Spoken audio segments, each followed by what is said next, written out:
என் பிரியமான மகனே, என் அன்பான மகளே, நீ யாரிடமும் சொல்ல முடியாத சுமைகளை சுமந்து வருகிறாய். அந்த சுமையின் பெயர் கடன். நீ தூங்கும் முன் அது நினைவில் வருகிறது.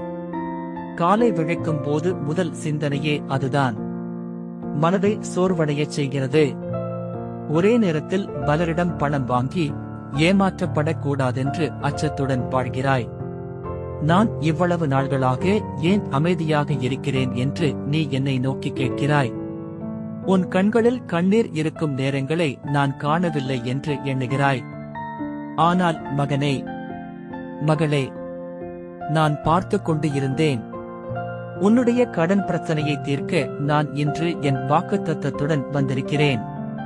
நீ கடனில் விழுந்து விட்டாய் என்றால் நான் உன்னை அங்கிருந்தே எடுக்க என்னுடைய கரங்களை நீட்டுகிறேன். உன்னால் சிந்திக்க முடியாத அளவுக்கு அந்த அளவுகள் உயர்ந்திருக்கலாம். பில்கள், வட்டி, கடை உரிமையாளர்கள், வங்கியின் அழைப்புகள் அனைத்தும் உன் அமைதியை கொள்ள முயற்சிக்கின்றன. ஆனால் உன் வாழ்க்கையில் என் பிதாவின் வார்த்தையை நீ விழுங்க வேண்டும். நீ ஏழையாய் இருந்தாலும் நான் உன்னை செல்வவானாக்குவேன். நீ கடனாளியாய் இருந்தாலும் நான் உன்னை கடன் தீர்த்தவனாக ஆக்குவேன். நீ இனி கடனாளியாய் இருக்க மாட்டாய்.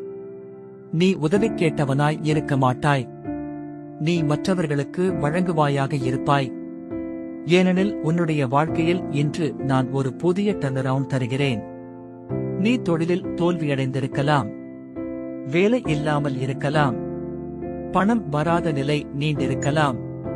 ஆனால் என் கிருபையின் ஆழத்தில் இருந்து இன்று உனக்காக ஒரு புதிய வாயிலை கட்டுகிறேன். நான் உனக்காக திறப்பது அற்புதமான வாசல்கள். அங்கே ஆட்கள் உன்னை தேடுவார்கள். அங்கே சம்பாதிப்பு அதிகரிக்கும். அங்கே தேவையின்றி செலவாகிய பணம் கட்டப்படும். அங்கே நீ மட்டுமல்ல, உன் குடும்பமே நிரம்பிக் கொள்கிறது.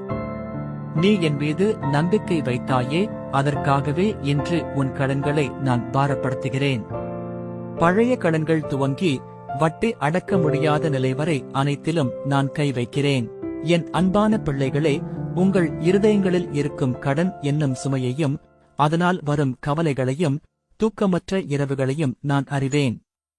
இவ்வுலகின் சலசலப்புகளும் பொருள் தேடும் ஓட்டமும் உங்களை சிக்கலில் ஆழ்த்தியிருக்கலாம். பணம் ஒரு எஜமானாய் மாறி உங்கள் ஆத்துமாவின் அமைதியை கொள்ளையடிக்கிறதே என்று நான் உணர்கிறேன். ஆனால் இந்த பாரங்களிலிருந்து உங்களுக்கு